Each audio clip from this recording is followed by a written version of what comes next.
Okay, I'm back. Continuing my Haiti haul. Oh, I found my cereal box beads. So, back to what I was talking about. I can't remember. Oh yeah, we were at Papillon. So that after we did a tour of Papillon, which is one of our main Haiti artisan groups, I don't know if I should wait for more people to get on, but I'm gonna keep going. Okay, there's some people getting on. So after we did a tour, we got to sit down and work with some artisans. So I have good pictures of this and some video that I haven't posted yet. I'm working on editing. That's part of the craziness that is this week. So I got to sit down our clay rollers, our bead rollers for the clay. That was actually some men. And so we got to sit down next to them, and I have some video of me rolling beads with them, and so that was fun. He was a very funny guy that I was working with, and we're using a translator the whole time, of course. So he's like trying to show me how to make the beads. He's like, "Ee!" It's funny. And I kept taking too much of the clay, and then so it was fun. It was really fun, kind of to mess with him too. So he was actually a single dad with 2 daughters, so that was kind of an interesting spin. I didn't expect that the first artisan I'd be working with would be a man, and then he's a single dad, so that was really interesting. And then the next place we went was sitting down and working on rolling the cereal box beads, which I found my skewer. I went searching for it, and then it was right in here, of course. I don't know if I can get my camera to focus on it, but you can see mine are horribly rolled. I mean, this one at the end really unrolled. But this is where I got to sit down. Hi, Amy, with I forget her name, but I have pictures with her, and I have a little bit of video of us working on these together. But I mean, she can whip these out. I was getting like 5 done in the amount of time that she was getting like 10 or 15 done. So I kept wanting to talk with her and find out about her life and take pictures together, and she kept saying, if we don't get this done, I'm gonna be a bad teacher. Like, so I'm like, uh-oh, I'm gonna keep going. But I said to her too, if I was the one having to roll these cereal box beads, then I would never have any bracelets to sell. So it was a good thing she is. And then of course she says back that if it was my only job, then the only way for me to make money for my children and my family, then I would get good at it. She said she was just as bad on her first day. So she also loved my hair, and she couldn't stop staring at me as we were doing our tour and we were first in there. So that's why I chose to work with her, because I knew that she like wanted to work with me because she like couldn't stop staring. It's getting a little dark, so I'm gonna turn this. Okay. So that was what we did, and then we had lunch in the Clay Cafe, and then after lunch we went back and kept working with more artisans. So I started working in the pottery. We did pottery first, and it was fun. Like, the girl, her name is Janice, which is the Creole or French, I think, word for Genesis, they were saying. So that's a really pretty name, and she was patient with me. She actually let me make my bowl more than anyone else, like, or maybe I was the one. She worked with me. She was like, I'm not letting the next person work on theirs by themselves a little bit. So I've never worked on a pottery wheel before, so that was really fun to do. I have a really good video of us working on that together, so I will post that eventually. So that was what we worked on, and Janice, actually, her story is so heartbreaking, and the next group that came through, not my group, their translator couldn't, he kind of like, he choked up telling her story. So I think a year ago, her husband passed in a tragic not a motorcycle, but he got hit by a car. And they have 5 children, and so she is the only one supporting their children now. And something amazing was she took a month off, of course, to be able to recover from her husband dying. And the ladies, the other potters, they put some of their paychecks away so that she could be paid that month. So that was just so amazing just to see how much the ladies care for each other, and it really does prove even more that if you empower a woman out of poverty, she'll empower 4 other ladies with her. I mean, women are just so community minded. They care about the children, they care about the other ladies. So I thought that was a really sweet story. So that was working with Janice. And then we got to go to the bracelet making station, which these ladies were sassy and fun, and they liked to sing, and they could whip out bracelets so fast. And I actually learned from the girls before that if you wanted to make a lot of bracelets, like, you had to work fast because you could make as many as you could make in the time that you were given. So I actually worked my butt off. I got a good speed going, like, figuring out how to make these bracelets, and they had all of the beads out. So I'm going to pull out some of my bracelets that I made, which not only are you making bracelets, the ladies next to you, the actual artisans, they're standing there making their bracelets, and I didn't realize at first that they were making them to, like, give them to us, but then they kept going, and then they would put one on our wrist as we kept going. So I made this one for Luke. The light's not that good. So this is a coconut. It's coconut spacers. I'm gonna try moving just so the light's a little bit better. Let's see if that helps. Kind of makes it worse. But yeah, I did this. These are made with banana leaves. Uh-oh, I'm gonna lose my phone. Banana leaves is what they use to smoke these beads. So these black beads are actually, they're from being smoked with banana leaves. So I thought that was so cool. And then these are coconut spacers. So I thought that was kind of a manly design. So I made that for Luke, and he likes it. So I win a little bit. And then they filled my arm up. Like, I had so many bracelets by the end. But they made me, well, I saw this design that one of the girls did, so then I followed one of the artisans, and then they made me this one. They said it was for my boyfriend, but I told them I had a husband, so they said for your husband. And then all of these, so many bracelets. This is my first bracelet. I'm not really impressed. I got better as we went on. They saw me making some of these, this blue one with the different shades of blue, so then they made me one of all the same color. And then this one, whoops, I made for my mom with like some pink kind of like maroony beads, and then we got to do stamping of the metal, and I did Red Fox for my mom. The girls actually liked this bracelet. They took a picture of it, so maybe we'll see it. Maybe you'll see it in an upcoming Trades of Hope catalog. The artisans liked it, so I guess I'm okay at designing. Then they made me like a colorful one, all different colors, and I made this like brown and aqua one. So it was really fun working with those ladies, and yeah, by the end my arm was filled with bracelets. But those ladies can make bracelets. I mean, they are fast. And so yeah, they liked to sing. Like, we sang Amazing Grace with them, and then they sang it in Creole, which is really pretty. And it's so funny, like they'd lean over, one of them would lean over to the translator and just point across the table at me and be like, I like her. I'm just thinking, he's like, oh, she likes you. I'm like, oh good, 2 out of 250 artisans like me. But that was really cute. And even at the cereal box speed rolling table, one of the ladies across the table from me, she was saying that I should come back to Haiti and stay sometime, and I was like, I'll come stay at your house. And she's like, oh, you don't want to stay at my house? And I'm like, why? I live in a tiny house too, back in the States. I'm like, I only have 2 rooms. How many rooms do you have? And she's like, I only have 1. So I told her, one day my husband and I are going to come back and stay with her. So who knows? Maybe we will.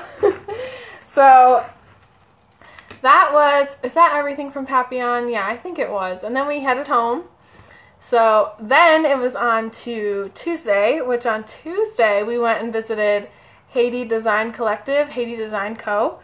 And that one is one of our artisan groups that make some of our necklaces and I think some bracelets and also a bag. We have a bag from them, a real leather bag called the Chandler bag, which is the name of their the girl who started that artisan group. So I did buy some things there, which it was hard to contain myself because they were extremely cute, and I'm going to have to post a video soon of how cute their little store was. It reminded me of Anthropologie.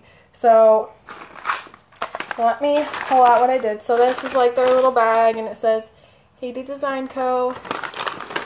So I tried to be strong. I really did. I couldn't be strong in here. I bought a leather wrap bracelet because they do a lot of leather work. And it says not one more. So I actually bought this for Luke and myself. And it looks really good on Luke. So that's just a leather wrap. That was only $5, so that wasn't bad. So that's that. And something really cool about their leather work is that they actually, it's a white couple that came there from Texas to start that artisan group, and they actually found one of the last leather workers in all of Haiti. He was like in his 60s or something, I think they said, and they asked him to teach them how to do leather work. So now leather work was going to be a dying art in Haiti, and Haiti's really good at it. So because of their work with him, he has a booming business, and he's able to they're training all these people how to do leatherworking. So they almost lost leatherworking, and now it is back alive because of this man and them coming to him to ask for help. So that's really cool. Haiti Design Co. employs 60 people there on the campus of like the artisan group, and then 15 people outside of that, and the leatherworking guy is one of them, the tanner, because he taught them leatherworking. But they're able to employ lots of people through their work too. They try to incorporate a lot of different departments like sewing and leather and bracelet making and stuff, and they actually get their clay beads for the bracelets that they make from Papillon, so they're able to help keep Papillon in business too. So something else that I got from Haiti Design Co. is this super cute wall hanging, which I can't wait to hang in this house. Let's see, it's all tied up together. It's called the Phases of the Moon. So it's like, it starts with the crescent moons, and it moves up to the full moon and the half moon. So it's really cute. The light's not the best, but look how cute that is. I love it. I can't wait to hang it in this house. And it kind of makes a chimey noise, so you totally could use it as a wind chime. So there's that.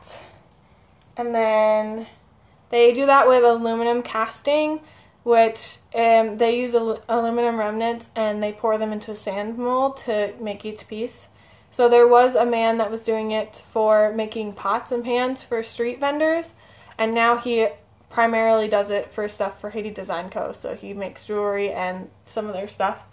So that's what he does. And then after Haiti Design Co., which we actually got to work with some of our artisans there, and I have lots of pictures with them, I was able to sit down and have a good chat with one of the artisans that spoke some English. So it was really fun meeting her. She was 30 years old and single, definitely like an independent woman type of girl, and she supports her mom, dad, and younger sister, half-sister, who's in high school. And so I was asking her if she wanted to go to college and stuff, and she said that her sister wants to go for like politics or democracy or something like that. So diplomacy, I don't remember. She wants to go into politics, so she was like, I don't know if I can afford that. So that was kind of funny, but yeah, she's really cool. Like, we got to connect, and that, like, she wants to go to Italy one day and visit friends, and she was a really neat girl. And so I got lots of good pictures with her, and we also talked a lot about English and stuff, since of course I like to teach English. So, and above Haiti Design Co. on the rooftop, which Trades of Hope helped fund with its Gifts of Hope program, our 10% of our profits that go towards that place, we do it towards different things all around the world, but we helped fund their wellness center on the rooftop of their place that has a little mini garden and a place that they can do like exercises together. And they also have an open air English classroom up there, so that of course intrigued me because they do English class twice a week. A lot of the artisans in Haiti are illiterate, so they're not only trying to teach them their own language and how to read and write in Creole, they're also trying to get them English too, because that'll open up bigger opportunities for them in like international business and stuff. So that was something that of course caught my eye and intrigued me a lot. So that was that. And then I forgot something. Let me think, what was I going to say? Well, I did grab this little bag at Papillon. I totally forgot. And this is a cute little thing that talks about orphan prevention through job creation.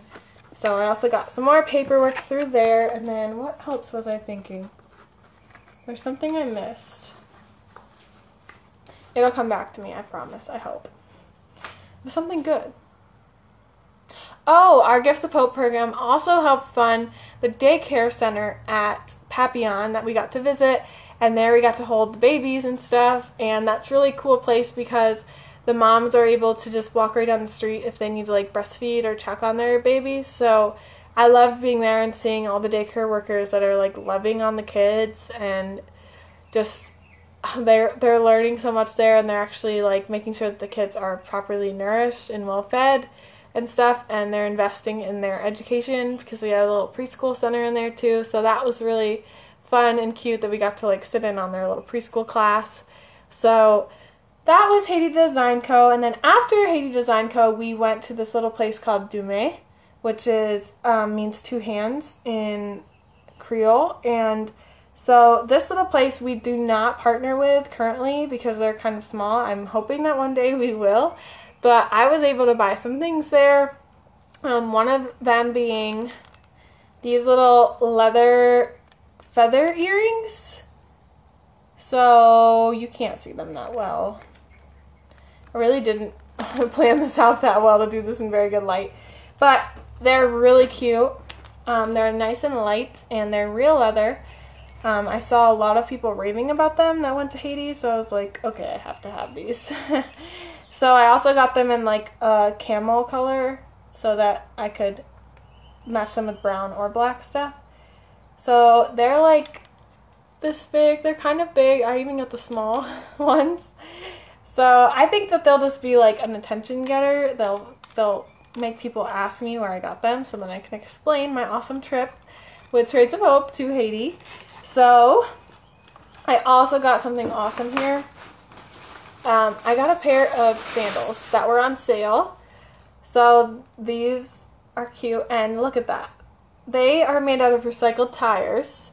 So that I love that all of the Haiti places are incorporating sustainable things. Like, there's so much trash around, they might as well turn it into something beautiful, which, look at that. This company, Dumaine, actually works with Kenneth Cole. There is a Kenneth Cole design shoe in there that they actually give to, they work with Kenneth Cole. So that's really cool, especially with how small they are.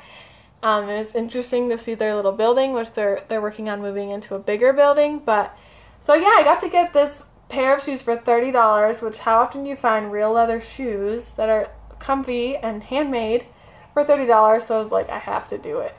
So they also came, like, this is our shopping bag. It was like a handmade, hand-woven bag. So I'm totally going to be using this for decor or grocery shopping or something. So that was Dume, which I hope we partner with, because even those leather earrings would, you know, be amazing. Oh, another thing that I got at Haiti Design Co. is this Global Citizen steel art sign. I was really looking for something that would be like really cool wording to keep in my house that would keep it in mind, like the awesome thing that I'm a part of with Trades of Hope, and like our thoughts, like how we are very missions minded. So I found that Global Citizen sign. I thought that was cool because we are all citizens of this globe, and I like to keep a global mind, not just I like to be locally minded, the local church and local business, but I also like to think of global too. So also something I got at Papillon is these like exclusive shirts that they're doing this year for people that go on vision trips with Trades of Hope. So it says Trades of Hope, Compassionate Entrepreneur, and then it says Fan Jam, which means strong woman, and that's what a lot of the ladies in Haiti use to keep themselves going, to like motivate themselves. They just remind themselves that they're a very strong woman. So I like it. I love it. It has the shape of Haiti on it too. Okay, so the next day we went to the orphanage and the school that we help fund through our Gifts of Hope program, and there's also opportunities to earn the ability to send a child to school for a year if you reach certain goals when you first join Trades of Hope. So we were able to visit some of those kids at the school. It was at Three Angels, so it was really fun. I got tons of pictures of the kids at the school because they were all hams, of course, and I had my camera out, so they like to pose, and then they like to see their picture after and make sure it was good, and then they'll repose. So I got to have fun with them as they were walking into school, and we got to sit in and watch a music class. They like were dancing and stuff in their music class, so that was really cute. And the kids were just, oh my gosh, they grabbed my hair too. They all love my hair in Haiti, so they were super cute. I loved being able to like peek into the classrooms and stuff, and even just the sound of school was really, and like that was really touching me while we were there, just because a lot of the kids in Haiti now, we're really working towards, because education is the key to poverty, to ending poverty is education. So it's really interesting that a lot of the kids are actually higher educated with their parents now, even in just the last 10 years, and the changes that have been made and things. So getting kids educated is really good. It's really, really important. There's like, I think there's only like a 20% graduation rate, I think, in Haiti. Most of them drop out by high school, and then it's even crazy for them to make it to actual graduation. But it's really important. It's like it's really the best way that they're going to rise above and hopefully create a middle class there in Haiti, getting them educated. They're learning Creole, how to write in Creole, and they're also learning French, because that's the upper class language there in Haiti. And then they're learning English, because that'll help them in international business and stuff.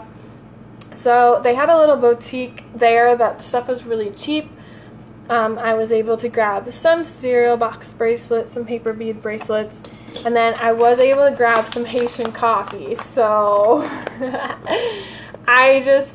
we hadn't been drinking coffee, but in Haiti I drank a lot of coffee because it was really, really good. So this is just some whole beans. This is singingrooster.org, which you can actually go find this online if you want some awesome, amazing coffee. This is really good coffee. So check this out if you want some. I mean, I can smell it through the bag. It's so good. And coffee in Haiti was amazing. They also had chocolate coffee, and that stuff was so good. The person at the farmhouse, they mixed it together, the regular and some chocolate coffee, which is almost like hot chocolate and coffee mix. And that was an amazing cup of coffee. It smelled good. It tasted good. Oh, so good. I loved the coffee. So I think that's everything. Hopefully I'm not forgetting anything. Yeah, Mom, these are all the bracelets that I made at Papillon. Dumaine also gave us these little cards that were like a thank you card, a handwritten thank you card from their artisans and stuff. So that's just showing that they're teaching them literacy and stuff, which is really important. At the Three Angels school, we were also able to eat a meal there, which was really good, and we visited the orphanage, which we were not allowed to hold the kids. They are working on, they have some attachment issues when the kids get adopted out, which are the person that led our trip, someone from the home team for Trades of Hope. She actually has adopted 2 children from Three Angels, and maybe 3 now, but she has had tons of problems with attachment issues because there's this thing that happens, which happens a lot actually. First of all, most orphanages in the entire world have the kids actually have parents, so they're not true orphans. I think like 80% or something like that are not true orphans, which is crazy. It's parents having to give their children up because they want them to be able to survive, and they just can't afford to have them, even though they still love their children and want them. But something was, a lot of times, like, missions groups will come, and they, of course, want to serve in orphanages, which I understand. But then the kids will come rushing out to them and love them. And, of course, we as Americans, and Christians, we do love these children. So we're saying back to them, you know, I love you.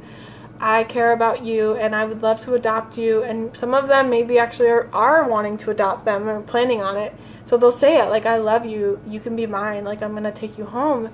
But then that happens time and time again, and especially because an average adoption takes 4 years in Haiti, which is ridiculous. But they end up with attachment disorders because now they've had multiple people, especially, and it's white people usually, that are telling them I love you and I want you and you can be my child, and then they don't take them home. And so when they finally do get adopted, they have white people that are telling them, I love you and you can be my child and I want you to come home. And they have a problem attaching to them because they feel like they've always been lied to by white people. Even if they prove themselves again and again as their new adoptive parents that they do love them, they still struggle with it. And so it's those first 5 years of life that are really, really important to a child. So the orphanage cares a lot about the emotional and the spiritual well-being and stuff of their children. So they actually make sure that they have like 1 or 2 nannies, like a day nanny and a night nanny.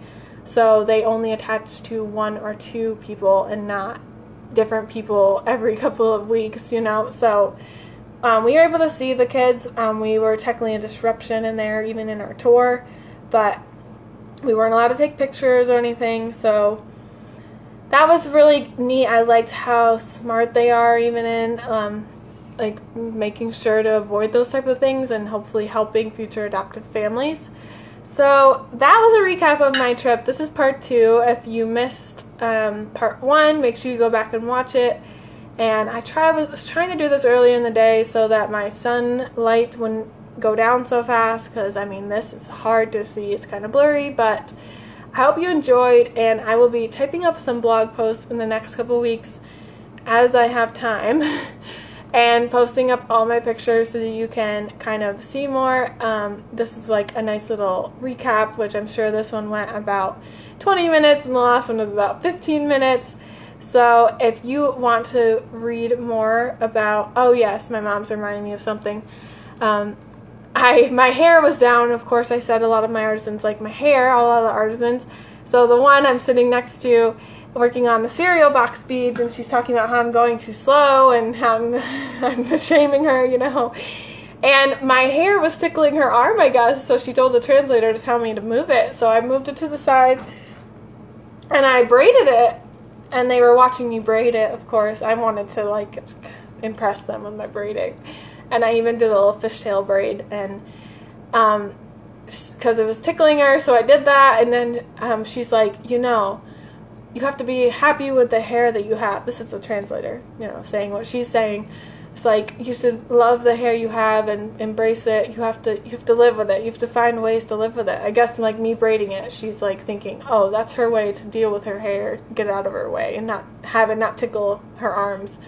And then the translator was laughing because he was saying that she's wearing a wig, that the girl that's telling me to embrace my hair and I have to find ways to live with it, she's wearing a wig. So that was kind of funny. It's because they're so sassy, and then it's like hilarious that she's telling me to love my hair and then she has a wig on. So